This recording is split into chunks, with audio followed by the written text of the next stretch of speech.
Oi pessoal, hoje vamos recapitular uma história chamada Divorce Me Because I Have to Become Empress. Por favor, curtam e se inscrevam no canal, isso nos ajuda muito. Aproveitem! No pedestal estava o rei, anunciando que ele era Byron R.O. Durkin, o rei de Durkin, e declarando o divórcio da garota Arona Salia. Ela não era mais a rainha, o que significava que não tinha lugar no palácio. Ele acrescentou que, como ela ainda era uma residente do império, deveria deixar o palácio e voltar para sua terra natal. Ao entregar-lhe os papéis do divórcio, disse que havia preparado uma velha carroça para ela. O rei jogou o pergaminho em sua direção, dizendo que talvez ela pudesse permanecer no palácio se implorasse a sua majestade, o imperador. O pergaminho caiu sobre a cabeça da garota que se curvava. Ela escutava o que seu ex-marido estava dizendo que, claro, ele não gostava do fato de sangue imperial correr em suas veias, mas que poderia ter piedade dela e aceitá-la de volta. Uma jovem chamada Lydia Esa compareceu à cerimônia de divórcio, dizendo que ficava enjoada só de falar, sem mencionar a carroça em que chegou. Ela era filha do conde Esa, o homem mais rico do reino, e trabalhava como serva pessoal da imperatriz de Arona. A garota vivia no palácio por causa de seu status de serva pessoal, embora não tivesse sangue real, mas logo se tornou amante do rei, um relacionamento que ele nem sequer escondia. A nova escolhida segurava firmemente a mão do rei, dizendo que sabia sobre a situação dele, mas estava tão preocupada que veio. Byron deu à sua amada uma joia especial, uma tiara de prata elegante, feita à mão, decorada com diamantes negros, mais escuros que as profundezas do mar e mais brilhantes que a luz da lua. Era um conjunto com sua coroa, a joia incrustada com o dote da ex-rainha. Ninguém esperava tal ato do rei, pois Arona tinha o nome mais nobre do império. Ela era a única herdeira de todo o poder, Arona Sal de Kaison. As pessoas do reino sentiam pena dela, pois ela recebeu as notícias e os papéis do divórcio com tanta desonra. As pessoas sussurravam que, julgando por seu sangue, ela era de uma classe mais nobre que a nova escolhida. Muitos acreditavam que ela era apenas uma ex-rainha, e todas as famílias deveriam curvar a cabeça diante do governante, o que significava que não havia motivo para sentir pena dela. O casal atrás dela comentava que, na família imperial, tal divórcio era considerado vergonhoso, e ela deveria voltar e passar o resto da vida escondida em alguma torre. Os presentes acreditavam que a senhora Lydia era mais adequada para o papel de governante. Todos sabiam que o rei não amava sua primeira esposa, e a maioria achava que ele evitaria o divórcio pelo bem da família. A rainha Arona era meia-irmã do imperador Lucian, governante de todo o continente, e sobrinha do duque Reichel, que era chamado de governante da parte sul do estado. Por causa do status da garota, Byron casou-se com ela para manter sua reputação como governante de um pequeno território. O casamento arranjado durou pouco mais de 2 anos, mas, no final, o rei mudou de ideia por causa de sua amante Lydia. A garota não gostava de estar no status de amante, então ele decidiu lhe dar o título de rainha. Não foi uma decisão fácil, pois durante a vida juntos, houve vários motivos para iniciar o processo de divórcio. O primeiro evento foi a gravidez bastante inesperada de Lydia, a amante do rei. Após isso, a rainha se tornou mais cruel com sua odiada criada. A última gota que levou o rei a tomar tal decisão foi sua confiança de que seu relacionamento com o imperador continuaria mesmo após o divórcio. Certa noite, o enviado do governante chegou a Byron. O homem era um mago e parecia uma bela escultura de gelo. O enviado lhe disse que o imperador não era contra o divórcio do governante, pois seu reino já havia provado sua lealdade mais de uma vez. O rei, que estava deitado na cama, ficou assustado, mas ao ouvir a boa notícia, voltou a si. Ele continuou a ouvir que o dote da rainha era apenas uma pequena parte do que havia no território do império, e seria tolice estragar as relações por causa de tal ninharia. Após essas palavras, o rei decidiu que não havia mais motivo para adiar, pois não insistiriam na devolução do dote. Lembrando-se de sua esposa, ele percebeu que a boa notícia para ele era que poderia se divorciar dela sem qualquer perda. Agora Byron estava com sua nova escolhida, dominando sua ex-esposa. Ele disse em voz alegre que era hora de terminar isso, mas inicialmente ele não tinha tal desejo. O rei acrescentou que se ela tivesse sido um pouco mais esperta, isso não teria acontecido. Após o casamento, ele pensava todos os dias que se Arona tivesse descido por 1 minuto ao nível dos meros mortais e pedido a ele para amá-la pelo menos uma vez, então tudo teria sido diferente. Ele era atormentado pelo pensamento de que, se ela fosse como Lydia, que secretamente ia para seu quarto e flertava com ele, o divórcio não teria ocorrido. A rainha o deixava sozinho todas as vezes e dava lugar à sua amante, pois nunca se interessou por ele. O rei continuava a pensar que tinha certeza de que sua frieza se devia ao fato de que ela o considerava um pássaro de outro voo. Observando-a lentamente recolher um embrulho do chão, ele disse que ela sempre foi tão correta até o fim, e que ele não queria mais ver seu rosto, mas viveria em paz sabendo que ela havia voltado para onde veio. Após recolher o pergaminho do chão, a ex-rainha levantou seu rosto satisfeito para olhá-los. Levantando-se do chão, ela disse que não precisava mais manter a decência na frente dele, o que deixou o rei muito embaraçado. Endireitando-se, a garota sorriu amplamente e alegremente, dizendo que a partir daquele dia, ele não era nada para ela. O rei ficou assustado com sua alegria e perguntou no que ela estava pensando, ao que ouviu a resposta de que agora estavam oficialmente divorciados. Ele não entendia por que ela estava feliz, dizendo que ela estava em choque com o divórcio e tinha perdido a razão. Depois de ouvir, sua namorada se curvou e agradeceu a ele por tudo ter terminado, pois ela se conteve tanto durante esses 2 anos. A ex-rainha o irritou dizendo que esperava que ele tomasse a iniciativa. O rei irritado gritou com ela, dizendo que ela não entendia a situação em que estava e que não se atrevesse a falar com ele daquele jeito. A zombeteira Arona lhe disse que era ele quem não entendia toda a situação, pois foi ele quem começou o processo de divórcio, não ela. Observando o rosto assustado do rei, ela pensou que, em 2 anos, nunca tinha visto tal expressão em seu rosto. O rei continuava a insistir, dizendo que ela estava em grande choque e que tinha a sensação de que ela ainda não havia entendido. A garota se voltou para a multidão e chamou Bel, pedindo para que ele viesse e transmitisse as palavras do imperador ao rei. Os guardas que protegiam o salão da cerimônia ficaram parados, acreditando que a garota havia enlouquecido de choque. Mas, de repente, um vento forte se levantou no salão. Todos na sala ficaram assustados com a aparição inesperada do jovem. O rapaz tinha pele tão branca quanto a neve, cabelos negros como breu e olhos prateados que absorviam tudo ao seu redor, um rosto perfeito criado pelos deuses. O rei rapidamente percebeu, assim que a fumaça se dissipou, que tipo de pessoa havia aparecido tão inesperadamente. Era o mensageiro do imperador que o visitará uma noite com boas notícias. Com medo, o rei gritou, perguntando por que o enviado do imperador veio até eles em um momento como aquele, ao que ouviu a resposta de que ele foi ordenado a aparecer. O jovem acrescentou que ele mesmo não conhecia o enviado ou assistente do imperador e perguntou se eles não ouviram a imperatriz chamá-lo. A nova amante do rei perguntou a qual imperatriz ele estava se referindo. Bel informou-lhes que o imperador Lucian havia falecido, e ele veio para informá-los de sua morte. O rei ficou chocado com a notícia e disse que, até recentemente, tudo estava bem com o governante. Desde tempos imemoriais, o império estava nas mãos da dinastia Cassian, e o jovem imperador não tinha herdeiros. Os pretendentes ao trono eram o segundo príncipe, Arian Cassian, e a meia-irmã do falecido imperador, Arona Cassian. O rei perguntou se o segundo príncipe havia tomado o lugar do imperador, ao que ouviu a resposta de que, infelizmente, ele também havia partido porque ambos foram atacados. Byron continuou a gritar que eles estavam falando completa bobagem e questionou quem ousaria atacar o imperador. A garota disse a ele que o rapaz que chegou era um mago da família imperial, que veio pessoalmente notificá-lo sobre a morte do governante, então essa notícia era verdadeira. O rei não podia acreditar em tudo que foi dito e não sabia o que fazer se isso fosse verdade. O imperador Lucian não tinha rixas particulares com ninguém e estava em excelente saúde, mas apenas alguns anos haviam se passado desde o início de seu reinado. Um dia, quando o mordomo estava ajudando-o a se vestir, ele disse que ultimamente ele tinha muito trabalho fora do império, e na manhã seguinte, ele foi atacado. Apavorado, o rei se interessou por saber quem assumiria o trono, ao que ouviu a resposta de que o segundo pretendente ao trono também não deixou herdeiros, então o trono passaria para o próximo membro da família. O mago imperial acrescentou que, de acordo com o contrato de casamento, o marido herdaria muito do que caberia à esposa. Olhando para a garota satisfeita, Bel acrescentou que isso não se referia apenas ao dote ou à propriedade da rainha. Dirigindo-se aos recém-casados, o jovem acrescentou que o título também se aplicaria ao rei. Isso significava que o próximo governante do império deveria ser ninguém menos que Byron, se ele não tivesse se divorciado de sua esposa com antecedência. O rei caiu, sem acreditar no que acabará de ouvir. E sua nova paixão tentou acalmá-lo. De repente, ele percebeu que, se tivesse esperado mais um dia, teria tido todo o continente para si. O rapaz acrescentou que, como o divórcio ocorreu antes do anúncio da morte do imperador, outra pessoa assumiria o lugar de governante. O mago imperial olhou para a garota, estendeu a mão para ela e disse que a próxima governante do continente era Sua Majestade, Imperatriz Arona Saler de Cal. Em seguida, ele olhou severamente para todos no palácio e disse que, se estivesse no lugar deles, abaixaria a cabeça. O rei ficou atordoado, incapaz de acreditar nas palavras do mago. A ex-rainha riu alegremente e perguntou ao seu antigo marido se ele tinha ouvido tudo. Ela sugeriu que ele mostrasse o devido respeito à nova governante do império, abaixando a cabeça.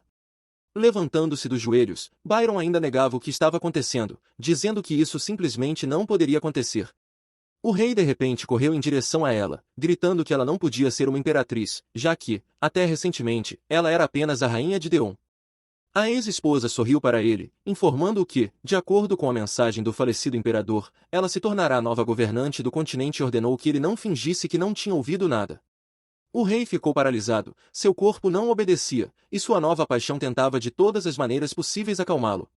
Arona perdeu a paciência e disse que, se era tão difícil para ele mostrar decência, então ele teria que devolver todo o dote que ela trouxe consigo. Quando estava prestes a sair, ordenou que fosse imediatamente preparado um carro, completamente carregado de ouro, com o qual ela chegou 2 anos atrás. A garota acrescentou que, como ele disse, ela deve deixar o palácio antes do final do dia, então ele deveria cumprir sua ordem imediatamente. Assustado, Byron parecia estar sonhando, ou aquilo era um verdadeiro pesadelo. Notando a confusão no rosto do rei, a imperatriz perguntou rudemente se ele estava surdo. Ela também acrescentou que eles estavam divorciados, e se ele realmente não ia devolver o dote dela. Tendo finalmente se controlado, o infeliz rei lembrou que o imperador lhe havia enviado uma mensagem. Ele disse que o mago lhe entregou este papel, dizendo que a família imperial não queria conflito e que ele poderia ficar com o dote para si. Bel disse que nunca disse tal coisa, apenas citou que era estúpido estragar a relação entre eles por uma ninharia dessas. Protegendo a nova imperatriz com seu corpo, o rapaz acrescentou que, aparentemente, o rei de Darka não era uma pessoa perspicaz e que ele deveria ter se explicado melhor. Olhando severamente para Byron, ele disse que, se ele quisesse manter a cabeça sobre os ombros, então, após o divórcio, deveria devolver o dote. O rei ficou sem palavras novamente e abriu a boca, incapaz de encontrar palavras para responder. Ele caiu no chão novamente, perdendo as últimas forças, o que assustou muito sua amante grávida. Agora Arona se erguia sobre esses tolos, ordenando que em 1 hora houvesse um carro cheio até a borda de ouro na frente dela. Se não houvesse o suficiente no tesouro, então as joias das paredes e telhados reais teriam que brilhar, e se isso não fosse suficiente, então derreteriam tudo. O rei tentou impedi-la, mas a nova imperatriz acrescentou que, mesmo que ainda houvesse espaço vazio após seu trono e suas coroas estarem no carro, teriam que cortar o cabelo de Lydia e o dele para preencher o vazio. A garota falava calmamente e com confiança, de modo que suas palavras ecoavam fortemente das paredes do palácio, que logo estaria vazio. Ela não esqueceu dos diamantes negros de sua mãe, que eram parte de seu dote e agora adornavam as coroas de seu ex-marido e de sua amante. Depois de finalizar suas ordens, ela chamou seu assistente, o Mago Imperial, para se aproximar deles. O rapaz se aproximou dos jovens sentados no chão e disse que eles deveriam fazer tudo o que Sua Majestade, a Imperatriz, desejasse. Lydia tentou se esconder atrás das costas do rei, tentando descobrir de seu amante o que tudo aquilo significava. Bel estendeu bruscamente a mão para a cabeça da amante do rei, agarrou a coroa e, com um movimento hábil, a retirou de sua cabeça. A garota gritou de surpresa, e Byron perguntou se tudo estava bem com ela. Em seguida, olhando para o Mago Imperial, ele disse que ele era uma pessoa mal educada e insolente. Enquanto ele gritava que o rapaz não tinha o direito de fazer aquilo, Bel o agarrou pela nuca e o puxou sem cerimônia. Com um movimento rápido, ele retirou a coroa do rei, com um diamante negro. Byron abaixou a cabeça e disse que ele se autodenomina mago, mas na realidade é apenas um capanga, e que seu comportamento ultrapassa os limites do permitido. Então ele se levantou de repente, ruborizado de raiva, e gritou para ele sobre como ele se atrevia a ignorar o rei de Durkon. O rapaz respondeu que ele era um egoísta terrível, porque deu o dote que sua esposa trouxe para sua amante. Segurando as coroas nas mãos, o mago acrescentou que ele não tinha direito de se indignar, com um movimento brusco, quebrou as coroas em pedaços. Os fragmentos caíram no chão, fazendo um som alto no silencioso salão imperial, com apenas Lydia gritando sobre sua tiara. O rapaz, usando magia, pegou 2 diamantes negros que caíram das coroas dos amantes. Em seguida, ele foi até sua nova imperatriz para lhe entregar o que era seu por direito. Ele pegou delicadamente a mão dela e apresentou-lhe os 2 diamantes negros de sua falecida mãe. Com um brilho nos olhos, o mago imperial perguntou a ela se ele havia completado bem sua tarefa. A garota tocou o rosto dele e disse que ele havia feito um bom trabalho, sugerindo que eles deixassem o palácio, dizendo que não queria mais ver aquelas caras estúpidas. Saindo do salão do palácio, ela disse que mal podia esperar para ver o que havia herdado. Arona se lembrou de como uma noite olhou pela janela, que dava para o palácio imperial. Lucian segurou sua mão firmemente, dizendo que aquele era o seu palácio e seu império. Em seguida, ele acrescentou que, como governante de todo o continente, a vida dela também pertencia a ele e disse para ela esquecer tudo o que sonhava e nem sequer contar com o trono. Lançando um olhar furioso para sua meia-irmã, ele a lembrou de que ela era uma criatura indefesa sobre a qual ele tinha poder. Após a morte do imperador anterior, seu meio-irmão Lucian a trancou em uma pequena torre do palácio e, ao atingir a maioridade, a garota deveria se casar com o rei Darien. Sua união era apenas um casamento vantajoso, no qual não havia lugar para o amor. Pois seu novo marido estava mais feliz com seu dote do que com ela mesma.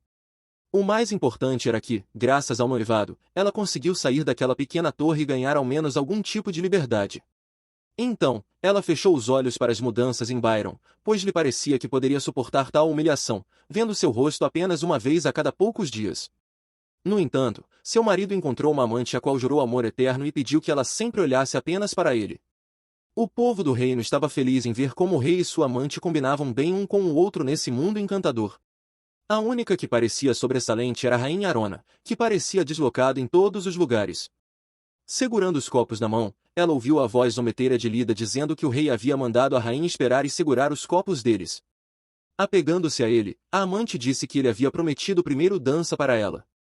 Zombando de sua esposa, Byron lembrou da dança prometida com sua nova paixão. Ele acrescentou que sua esposa deveria segurar os copos de vinho e esperar um pouco. Sorrindo maliciosamente, o rei disse que nem pensava que ela realmente ficaria com os copos nas mãos, porque geralmente não se podia forçá-la a fazer nada assim, sem mais nem menos. A amante observou que a rainha provavelmente não sabia que sua majestade odiava bebidas quentes desde a infância e que ela teria que esfriá-las. Lídia era a criada pessoal da rainha, o primeiro amor do rei e sua amante, e para manter essa garota perto dele, ele a nomeou criada imediatamente após o casamento. Entregando o copo para a criada, Arona disse que se sentia mal e iria descansar. A nova paixão de seu marido disse que a rainha não deveria pensar que eles estavam desgostosos com sua companhia, mas que, se quisesse, poderia ir embora. Após essas palavras, Lídia correu para as cadeiras do trono e se sentou diretamente no lugar da rainha. O rei acrescentou que não havia mais lugares e que a verdadeira rainha teria que ficar em pé, o que deveria ser incrivelmente difícil. Voltando para seus aposentos, a garota não conseguia acreditar que estava casada com um idiota tão grande. Caminhando rapidamente pelo corredor, não conseguia entender em que momento tudo havia se deteriorado tanto.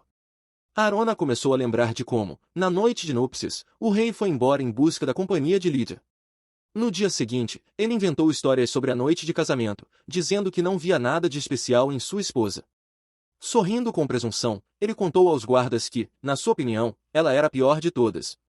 Ouvindo suas palavras, a rainha ficou tomada pelo calor. Ela não entendia como ele podia dizer tal coisa. No dia seguinte, ele disse que havia confiado a Lídia a administração dos assuntos domésticos do castelo e que, se Arona precisasse de algo, era necessário obter a aprovação de sua amante. Uma semana depois, a rainha pisou acidentalmente na saia da nova paixão, após o que o rei a empurrou, gritando que sua escolhida poderia cair.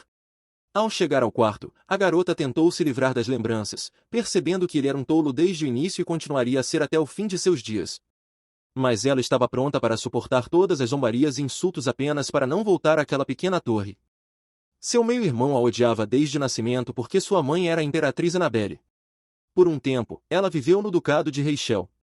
Seu pai era fraco de saúde e morreu rapidamente após o nascimento de sua filha, então ela ia viver tranquilamente com os parentes de sua mãe. Assim que o irmão mais velho assumiu o lugar de imperador, ele imediatamente trancou a garota na torre. Por isso, ela suportou todas as extravagâncias de Byron, não importava quão tolo ele fosse, tudo era melhor do que viver trancada. Sua mãe recebeu diamantes negros como presente do imperador quando era adolescente. Essas pedras eram muito famosas na sociedade secular e se tornaram parte do dote que ela trouxe para Durcon. Assim que a garota viu os diamantes na tiara da amante de seu marido, foi tomada por uma raiva esmagadora. Com o tempo, a raiva deu lugar ao medo, pois o conde esta, ao ver sua filha com uma tiara ao lado do rei, decidiu que sua pequena poderia se tornar rainha.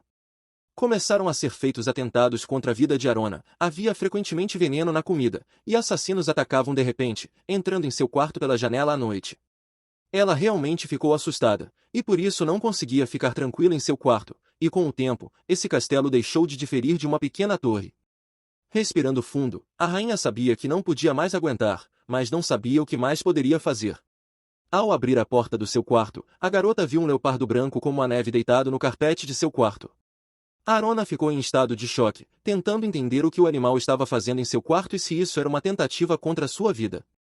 O leopardo branco rapidamente mexeu as orelhas ao ouvir os passos da garota se aproximando. Ela o olhou com admiração, notando para si mesma que era a primeira vez que via um animal tão grande e bonito. Parada na porta, ela admirava em silêncio a beleza do animal que surgiu do nada. O leopardo rosnou em seu sono, e a garota percebeu que ainda era perigoso e decidiu que estava com dor de cabeça devido ao cansaço. Arona decidiu sair para o corredor para chamar alguém para ajudar, mas de repente o leopardo abriu os olhos. A rainha só teve tempo de pensar por um segundo que sua vida acabaria tão rapidamente. O animal fofo a derrubou no chão e, uma vez em cima dela, rosnou bem em seu rosto. Fechando os olhos, a garota tentou não pensar que a morte súbita a alcançaria. Alguns segundos depois, não era mais um leopardo que a dominava, mas um jovem bonito deitado no chão. Ela olhou para o desconhecido de cima a baixo, tentando descobrir quem ele era. Ela percebeu que o estranho era um mago de alta patente capaz de se transformar em um ser divino. O rapaz a perguntou severamente se ela era Arona Saldeon ou não. Virando-se para ela, ele pegou uma pequena embalagem de seu bolso e disse que a conversa seria rápida. Era uma carta de seu amigo, dizendo que, se ela quisesse deixar o reino, ele encontraria um motivo para amaldiçoá-lo. O remetente misterioso era o mago Anakin, que fez o possível para ajudar sua amiga em uma situação difícil. O rapaz de cabelos escuros disse que os dois se conheceram na academia e sugeriu que lessem a carta até o fim. A nota dizia que o imperador e seu herdeiro haviam sido brutalmente assassinados, e seu amigo lhe enviará um presente na esperança de que ela pudesse fazer bom uso dele. No final da carta, ele lhe desejava sinceramente boa sorte, dizendo que estava esperando por ela no castelo imperial. As mãos da garota tremiam ao saber que seus dois meio-irmãos estavam mortos, o que significava que seu estúpido marido poderia assumir o trono do imperador. Sentando-se em uma cadeira, a garota não conseguia acreditar que ambos os herdeiros haviam morrido de forma tão inesperada. Para todo o império, dos membros da família imperial na linha direta, apenas ela permanecia, para quem o império deveria passar. 2 anos atrás, ela se casou com o rei Dean e jurou que tudo o que tinha e todos os títulos que lhe eram devidos passariam para seu marido. Naquele momento, o imperador tinha um herdeiro, e ela não poderia imaginar que o título passaria para ela. Imaginar que seu marido idiota poderia se tornar imperador lhe dava dor de cabeça. O mago que a observava o tempo todo perguntou se ela era próxima de seu irmão, pois parecia mais irritada do que abalada com a notícia. A garota se desculpou, dizendo que tinha muitos pensamentos na cabeça no momento. Compreendendo o que estava escrito na carta, ainda era um mistério para ela qual presente seu amigo havia preparado para ela. Sem encontrar uma resposta, decidiu perguntar ao mensageiro sobre que presente a nota de Anakin estava falando. O rapaz também estava perplexo, pois teve que comprar algo antes de vir até ela. Sentando-se à sua frente, ele perguntou se um presente realmente a consolaria, ao que ela respondeu que estava escrito assim na carta. Mostrando descontentamento, o mago disse que não lhe haviam dado nenhum presente para entregar. Refletindo sobre a situação, ela pensou que seu amigo não poderia ter lhe enviado uma mensagem tão sem sentido e um mago poderoso. Olhando para o estranho, perguntou-lhe por que ele havia vindo ao reino, ao que ouviu a resposta de que pessoas boas atendem aos pedidos de seus amigos. A rainha ficou atônita com a frase pessoas boas, porque, se acreditar nas palavras de Anakin, então não havia magos na academia que pudessem ser chamados de bons. Para conseguir algo como mago, você tem que pagar um preço exorbitante. O mago começou a dizer que tinha seus próprios motivos, ao que ela supôs que ele havia feito uma aposta. Ela acertou em cheio, pois o rosto dele estava suado por não entender como ela havia percebido isso tão rapidamente. Arona continuou observando o rapaz à sua frente, lembrando-se de todas as histórias sobre magos que havia ouvido de seu amigo. A garota lembrou que, se alguém chamar o mago pelo seu nome completo e fizer uma aposta, ele deve concordar. Essa era uma regra inabalável dos magos. Mas, claro, uma aposta não pode ser um assunto fácil. Embora os nomes dos magos sejam longos e confusos, mesmo que uma pessoa supere essa dificuldade e faça uma aposta, a maioria deles perde a aposta, resultando em sua morte ou na perda de algo. Seu amigo não era uma daquelas pessoas que poderiam assumir tão facilmente a vida de alguém e propor uma aposta impossível. Pensando sobre a carta, a rainha perguntou por que seu amigo havia feito uma aposta com o mago. O rapaz respondeu que não tinha ideia e perguntou o que ela pensava sobre isso. A carta de Anakin anunciou a morte do imperador porque essa era a responsabilidade do proprietário da Torre dos Magos. Seus pensamentos não saíam das palavras um presente e boa sorte, pois não havia nada de bom nisso. Finalmente, a garota percebeu que o estranho à sua frente era o proprietário da Torre dos Magos. O rapaz acrescentou que seu amigo em comum não mentiu ao dizer que a meia-irmã do imperador era muito inteligente. Ele então disse que, como o imperador estava morto, ele deveria notificar o próximo herdeiro e perguntou onde poderia encontrar Byron. Ela percebeu que Anakin havia feito uma aposta para que o mago principal a encontrasse primeiro. A garota perguntou se ele poderia ajudá-la, ao que ele respondeu que chamar o mago pelo nome não era o suficiente. A rainha o convidou para fazer uma aposta, ao que o estranho perguntou como ela sabia o nome do proprietário da Torre dos Magos. Para sua surpresa, ela disse em voz alta que o nome dele era Belanus Dianscal Rupan Fenneri. O mago ficou chocado ao ver que ela conhecia seu nome completo, tão complexo, e foi capaz de pronunciá-lo corretamente na primeira tentativa. Mas a garota sorridente disse novamente seu nome, dizendo que ele era abreviado para Bel. O rapaz rapidamente percebeu que o amigo em comum deles havia escrito seu nome completo na carta e que a rainha não parou por aí e ofereceu fazer uma aposta com ela. Levantando-se da mesa, ela disse que não queria que seu marido herdasse o trono imperial. Sorrindo de forma predatória, acrescentou que queria que a vitória fosse somente dela. Jogando a carta sobre a mesa, a futura imperatriz anunciou que ela iria se divorciar e tomar seu trono de direito. Enquanto estava confinada, teve que permanecer em silêncio por um longo tempo sobre o fato de que os servos suspeitos de qualquer violação de sua prisão desapareciam, e ninguém sabia o que havia acontecido com eles. O imperador descontava isso não apenas nos servos, mas também em sua própria meia-irmã. Após o casamento, seu marido Byron começou a zombar dela e o conde esta começou a fazer tentativas de assassinato. Arona estava contente que seu meio-irmão Luciano morreu sem deixar um herdeiro. Se seu ex-marido descobrisse isso, ele imediatamente tomaria o poder em todo o império. A garota se tornaria a imperatriz nomeada e sofreria humilhação pelo resto de sua vida. Tomando o destino em suas próprias mãos, ela decidiu firmemente que precisava se tornar uma monarca para concretizar seu plano. Ela persuadiu o mago imperial a reconhecê-la como a governante. Como enviado do império, Bel era o 28º mestre da Torre dos Magos, o senhor do território de Ferin. Ele era filho da 26ª senhora da Torre dos Magos, Lady Amarilis. Esse filho nasceu com as mais fortes habilidades mágicas do mundo inteiro. Embora os magos sejam vassalos do império, eles não se mostram às pessoas, então, desde o nascimento, o menino foi trancado em seu próprio domínio, do qual nem mesmo o imperador se atrevia a se intrometer. Ele cumpria conscientemente o papel de enviado sob um contrato que havia sido concluído desde tempos antigos. Olhando para ele, a futura imperatriz pensou que havia rumores bastante assustadores ao redor do rapaz. Ele entrou na academia aos 15 anos e todos o chamavam de gênio, capaz de estudar todos os tipos de disciplinas como estudante externo. Lembrou-se do que seu amigo Anakin havia dito sobre um rapaz verdadeiramente incrível entre seus colegas de classe. À pergunta dela sobre o que era tão especial nele, a garota recebeu a resposta de que ele tinha um mau caráter e não tinha amigos. Ele também lhe disse que o rapaz fazia apostas com outros estudantes e depois lhes tirava magia. Ela então perguntou por que ele ainda não havia sido expulso da academia, ao que seu amigo respondeu que ele havia sido expulso depois de todos os eventos, retornado e lutado com o 27º proprietário da Torre dos Magos, com a ajuda do qual conseguiu tomar o poder para si. O mago a olhou desafiadoramente, dizendo que ela mesma sabia o preço de tal acordo e que não teria coragem para fazer uma aposta com ele. Arona respondeu calmamente que sua oferta na negociação poderia satisfazê-lo. Ele pensou que não havia medo em seu rosto, mas, uma vez que ela sabia seu nome, estava, consequentemente, familiarizada com os rumores que a cercavam.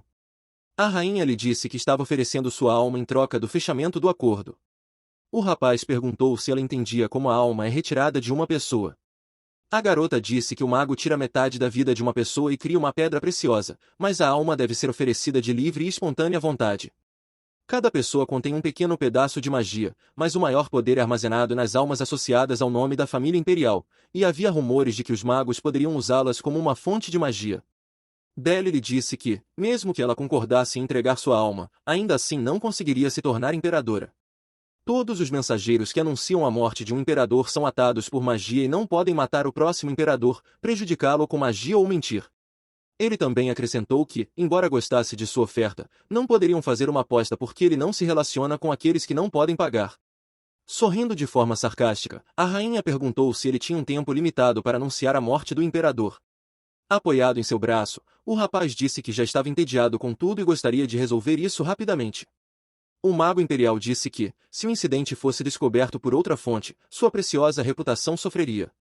Arona pediu-lhe apenas um mês, mas durante esse período ela nunca deveria informar Byron sobre a morte do imperador.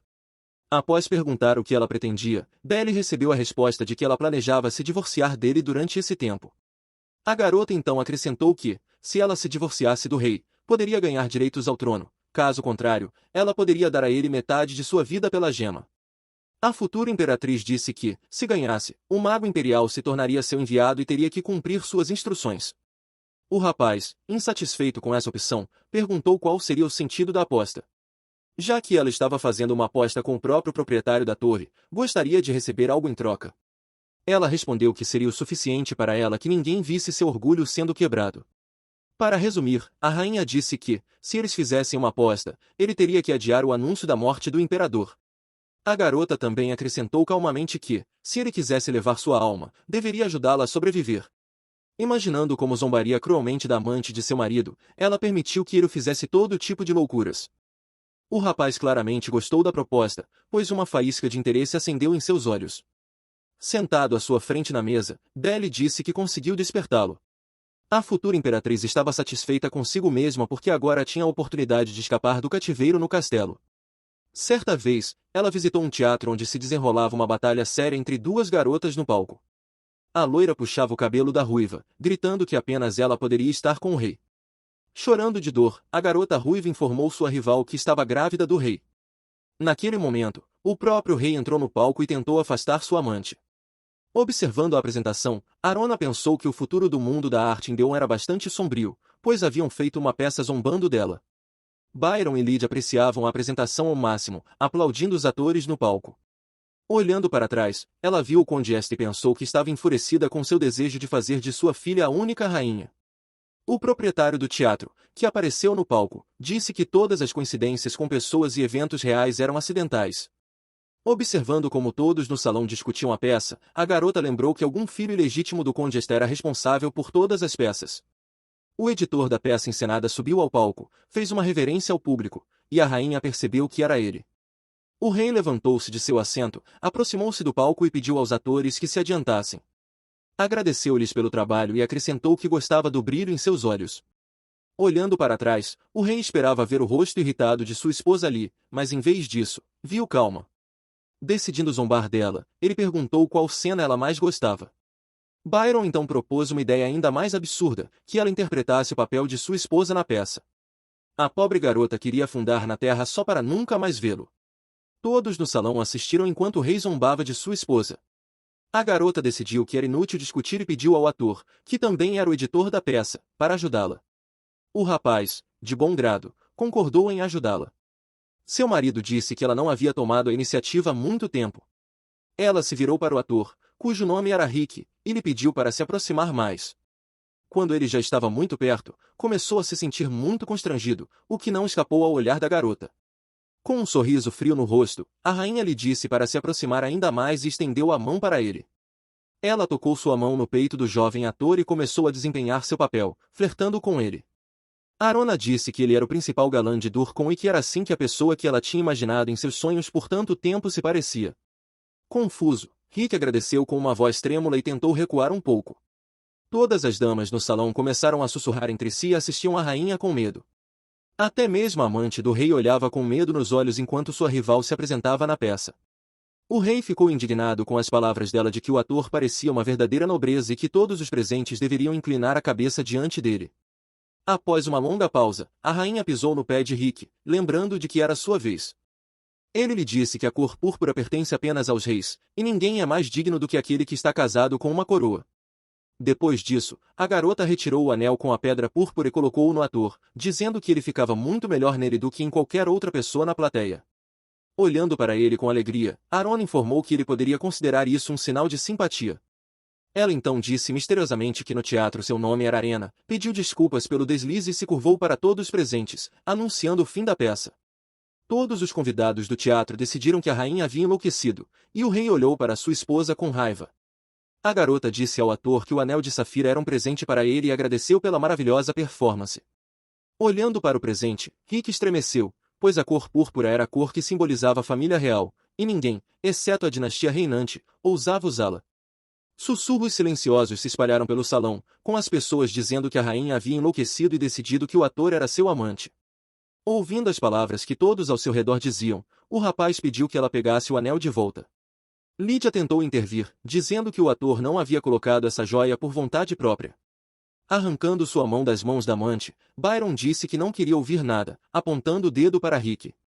Ele gritou e ordenou aos guardas que o levassem embora naquele minuto. O ator assustado gritou para que o rei tivesse misericórdia dele, dizendo que não era culpado e pediu para ser perdoado. Arona percebeu que o rei a olhava com raiva, seu rosto vermelho de fúria. A garota pensou que não havia sentido em olhá-la assim, pois ninguém ousaria tocar na rainha. Vendo a calma em seu rosto, Byron rapidamente saiu do teatro, esquecendo completamente de sua amante. A rainha refletiu que, embora Lídia esta fosse seu primeiro amor, ele amava verdadeiramente apenas a si mesmo.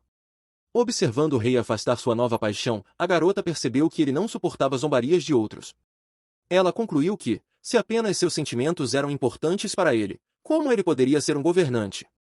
Saindo do teatro sob o olhar do público, a futura imperatriz pensou no que feriu seu orgulho, mas também decidiu que ele não a divorciaria por causa disso. Erguendo a cabeça, ela saiu do salão, orgulhosa de si mesma por ter conseguido irritar seu próprio marido. Durante o almoço, Byron leu um jornal que falava sobre aquele ator, que ele era o principal galã de Durcon e que a cor púrpura lhe caía bem. O rei jogou o jornal fora com raiva, gritando alto que estava cheio de bobagens. Fincando o garfo na carne, a rainha notou que ele mesmo a havia convidado para interpretar o papel da rainha na peça. Coberto o rosto com a mão, ele disse que, já que ela se chamava sua esposa, deveria agir como tal. Ele acrescentou que ela não sabia o que era ser uma rainha, mesmo tendo crescido no palácio imperial. Arona sorriu e observou suavemente que não poderia esquecer tais coisas e sempre as lembrava. Com uma voz severa e fria, ela acrescentou que precisava enlouquecer exatamente como na peça e atacar Lida. O rei e sua amante não esperavam de forma alguma tal explosão de sua esposa. Ouvindo isso, o rei se levantou, bateu na mesa e disse que ela não tinha o direito de insultar sua nova paixão, ao que Lídia tentou acalmá-lo, dizendo que a rainha estava um pouco mais emocional naquele dia e que ele não deveria dar atenção a ela. A garota então pegou um garfo com carne, disse que era seu prato favorito e convidou seu amante para experimentar. Observando seu primeiro amor, o rapaz disse que ela era um anjo adorável em carne e osso. Pegando o garfo dela, o rei ofereceu-se para alimentá-la, e a amante fechou os olhos e abriu a boca bem ampla. Depois de receber um pedaço saboroso de carne, Lídia disse que o prato estava excelente, e então olhou com um sorriso arrogante para sua rival, que os observava o tempo todo. Notando que estavam olhando para ela, a rainha sorriu de maneira maligna, mas não disse nada. A garota levantou-se calmamente da mesa, dizendo em voz baixa que precisava se retirar urgentemente. Saindo da sala de jantar, Arona pensou que o prato devia ser realmente saboroso, pois ela havia adicionado contraceptivos a ele. Um dia, a garota lembrou-se de como, ainda criança, foi até sua mãe, que lhe disse que precisava encontrar uma pessoa dedicada a todo custo para transferir todas as suas preocupações para ele. Sua mãe então perguntou se ela era velha o suficiente, mas Arona respondeu que não. A mulher continuou a perguntar se ela tinha muito dinheiro como seu tio e pai, ao que também recebeu uma resposta negativa. Colocando o dedo nos lábios, ela disse à garota para ouvir atentamente, seja o que decidisse para onde fosse, ela primeiro precisava encontrar alguém que achasse que poderia ajudar em caso de necessidade. A garota perguntou à mãe se precisava de alguém sozinha, e ouviu uma resposta afirmativa e o conselho de que a pessoa deveria ser inteligente. Afagando a cabeça da filha, a mulher disse que ela poderia transferir todos os assuntos para ele, mas primeiro precisava se certificar de que ele nunca trairia. Ela acrescentou que só assim uma garota fraca poderia sobreviver neste mundo. Agora, sentada diante do mago imperial, a garota percebeu que sua mãe estava certa. Ela perguntou se era por essa lógica que ela escolheu o Dr. Rudy. A rainha disse que, para sobreviver em um reino difícil onde muitos perigos a aguardavam, ela precisava encontrar alguém em quem pudesse confiar, e sua escolha recaiu sobre o homem que a havia salvado de envenenamentos mais de uma vez e cuidou de sua saúde. Lembrando de seu médico, ela estava profundamente grata por ele ajudar a conter o ataque de seus inimigos. O Dr. Rudy teve muita sorte de estar no lugar e na hora certa, pois graças a ele, a rainha ainda estava viva. A garota vinha de uma família grande e bastante pobre, que precisava de seu trabalho e renda. O mago perguntou se o médico real realmente precisava de algo, ao que recebeu a resposta de que ela era apenas uma aluna do médico real. Além disso, Rudy sustentava sua mãe com uma doença terminal e seus irmãos mais novos. A rainha pagou-lhe recompensas bastante generosas por salvar sua vida mais de uma vez. Arona agradeceu a ela uma vez, mas o contraceptivo que fez para Lídia surpreendeu o médico, que já não estava mais preocupado com a gravidez de sua senhora. A rainha disse que, se houvesse qualquer indício de gravidez que ela pudesse acreditar plenamente, ela acreditaria. A rainha pediu ao Dr. Rudy que diagnosticasse sua nova paixão quanto a uma possível gravidez em 3 semanas. O aprendiz do médico imperial disse que prepararia um remédio que faria sua senhora pensar que estava grávida. Minhas lembranças foram interrompidas por Belle, que me disse que ela se revelou muito mais inteligente do que ele esperava. A garota se alegrou com o elogio, dizendo que já lhe havia dito que era um gênio. O rapaz estava curioso sobre como a garota ainda estava viva, já que houve mais de uma tentativa de envenená-la. O mago apontou o dedo para ela, dizendo que não apenas o médico fez um bom trabalho, mas ela própria também se saiu bem, apontando para si mesma com o dedo indicador. A rainha perguntou se ele realmente estava se referindo a ela. Arona gritou alto para que ele não exagerasse seus méritos, mas no fundo de sua alma, ela se sentia satisfeita com tal gratidão. O mago imperial se levantou da mesa e disse que já era bem tarde e que era hora de ir aproximando-se da janela. Ele se sentou na beirada, ao que a futura imperatriz gritou de onde ele estava indo. O rapaz, sem pensar muito, saltou da janela para o chão, o que assustou bastante a rainha. Mas quando ela viu que ele estava bem, pensou que ele ia e vinha como quisesse, e nem mesmo gatos vagabundos faziam isso. Já na floresta, Belle falou severamente ao guaxinim sobre como ele era muito lento. O animal escutou fascinado as instruções que o homem lhe dava para se mover mais rápido. Depois disso, em vez de um guaxinim, um rapaz de cabelos vermelhos e olhos azuis brilhantes estava diante do mago imperial. O jovem que apareceu disse que estava ofendido porque não se viam há tanto tempo e seu amigo o cumprimentou com tais palavras. Belle notou severamente que apenas alguns dias haviam se passado, ao que ele ouviu a resposta de que esses foram os 2 dias mais longos na vida do rapaz de cabelos vermelhos. Olhando severamente para o amigo, ele ordenou que relatasse as informações que trouxe. O ex-guaxinim informou que trouxe uma mensagem de Feren, onde um rapaz da família Rupin havia desenvolvido sintomas. O Imperial Max relatou que sabia dessa informação e perguntou se havia mais alguma novidade. O rapaz de cabelos vermelhos revelou a notícia sobre a rainha Arona, que, durante sua ausência, conseguiu destruir um grupo inteiro de teatro. Belle não conseguia acreditar em suas palavras, então perguntou várias vezes se ele realmente havia ouvido que uma tropa inteira de atores foi destruída em 2 dias, ao que recebeu uma confirmação afirmativa. O informante acrescentou que, em sua opinião, a garota era muito mais perigosa do que parecia à primeira vista. Tendo ouvido todas as notícias, o mago imperial perguntou ao rapaz se ele havia trazido o artefato e começou a observá-lo, tentando tirá-lo do bolso. O rapaz de cabelos vermelhos entregou-lhe uma bússola, dizendo que Anakin consegue colocar as mãos em bons artefatos assim que eles aparecem. Pegando o objeto nas mãos, o mago ativou-o e viu o que aconteceu com o grupo de teatro. Após conhecer toda a situação, ele sorriu satisfeito, claramente agradado por a garota ser tão astuta. O rapaz de cabelos vermelhos estava encantado com o artefato, falando sobre o quão incrível ele era. Descobriu-se que, na forma de um guaxinim, ele foi capaz de se infiltrar no teatro e ver tudo o que aconteceu com seus próprios olhos. O rapaz acrescentou que isso não era tudo. Apenas um acidente, mas um plano bem elaborado, ao qual o mago imperial observou que a garota era bastante capaz. Belle pensou que Arona era muito mais adequada para o papel de imperatriz do que o estúpido Luciano. O rapaz de cabelos vermelhos ouviu sons estranhos vindo do castelo real. Ele perguntou a Mr. Belcaranas se estava tudo bem, pois 4 mercenários haviam irrompido pela janela aberta. O mago imperial percebeu rapidamente que a janela em questão era a que pertencia à futura imperatriz. Ao mesmo tempo, a rainha estava de pé e lendo um romance, que sempre podia consolar-lhe em tempos difíceis. Ouvindo um barulho na janela, ela se virou alegremente, dizendo que Belle realmente havia retornado. Para seu desgosto, ela viu 3 mercenários com espadas afiadas voando em sua direção. A futura imperatriz, assustada, deixou o livro cair de suas mãos, que imediatamente ficou manchado de sangue. De repente, todos os mercenários ficaram suspensos no ar e não podiam se mover porque estavam envolvidos pela magia de Belle. O mago imperial disse que parecia que os guardas reais não estavam cumprindo bem seu trabalho. Segurando os assassinos com sua magia, ele se perguntou onde estavam os guardas reais. Os mercenários, capazes de se libertar, olhavam nervosamente uns para os outros e para a rainha caída. Avaliando a situação, 2 deles decidiram atacar violentamente o mago à sua frente. Belle começou a lançar um feitiço novamente, colocando-os em um bloco de gelo. Pensando ao mesmo tempo que não havia necessidade de perguntas, tudo estava extremamente claro, ele observou como aqueles que haviam invadido gradualmente congelavam. O rapaz decidiu que eram os guardas porque suas lâminas os denunciavam, e estavam felizes e facilmente se infiltraram na sala no 3º andar pela janela. Finalmente, ele acrescentou que os guardas haviam abandonado seus postos naquela noite para atacar a rainha. Após lidar com os mercenários, Belle notou que a futura imperatriz estava tremendo como uma folha.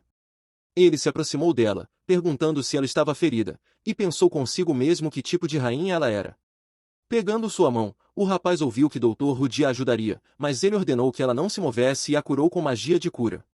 Levantando-se do chão, o mago imperial perguntou se o conde estava envolvido nisso, pois, pelo bem de seu desejo egoísta de colocar sua filha no trono, ele estava pronto para fazer qualquer coisa. Sem esperar uma resposta, Dele disse que seria muito mais fácil se livrar do rei.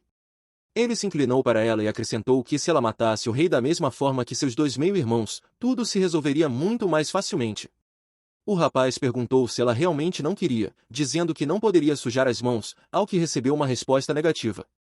Ele perguntou se ela estava realmente preocupada com o marido, mas a garota lhe disse que, após Byron, o direito de herança passaria para seu sobrinho. O mago não esperava de forma alguma que o descuidado rei tivesse parentes, muito menos um sobrinho.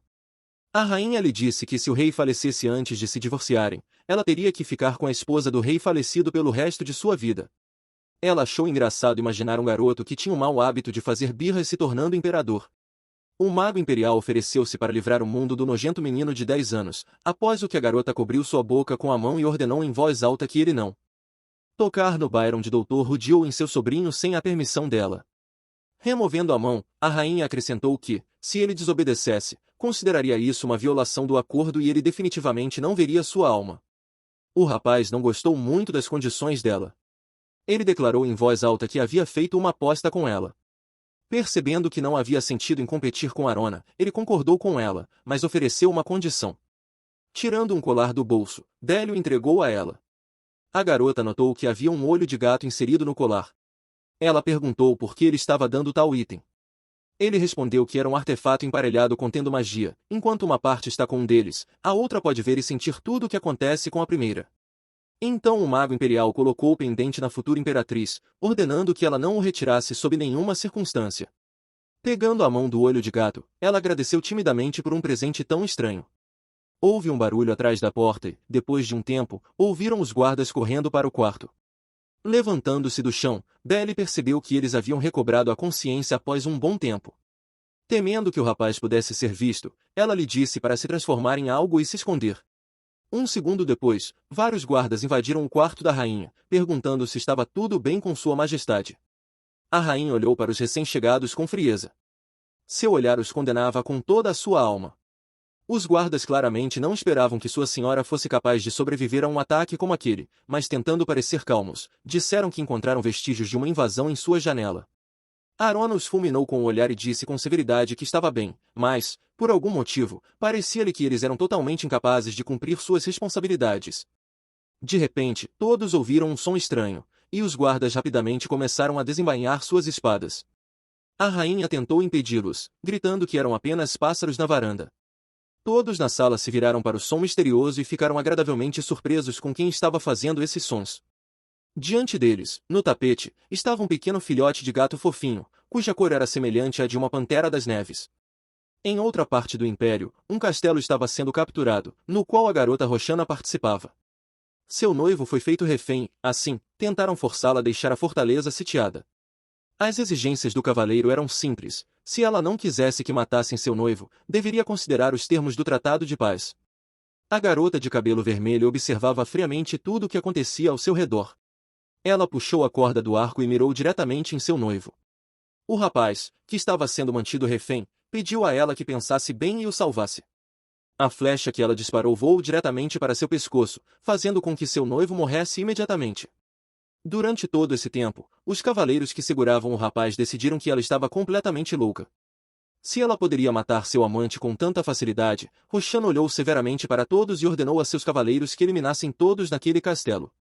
De volta ao castelo, Roxana imediatamente foi até seu pai, o arquiduque Elir, que lhe disse que não aceitaria uma proposta de tratado de paz.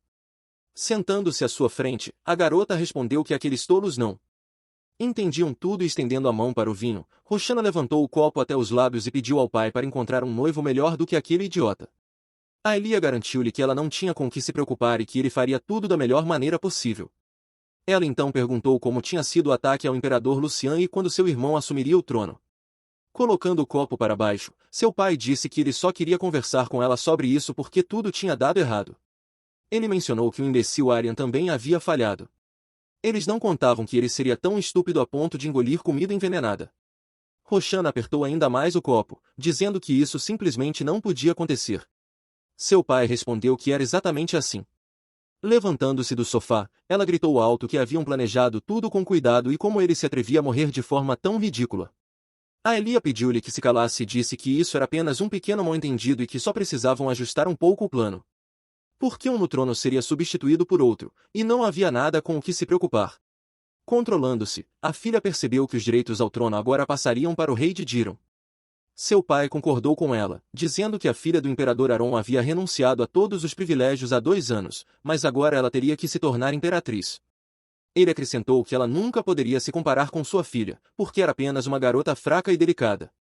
Olhando-se no espelho, Roxana pensou sobre quem era a filha do falecido imperador.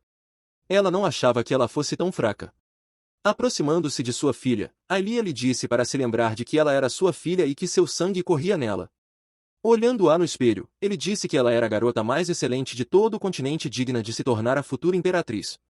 Em voz baixa, o homem disse que o parentesco direto não era necessário para a herança, pois a família de Ailers era originalmente muito mais nobre do que a imperial.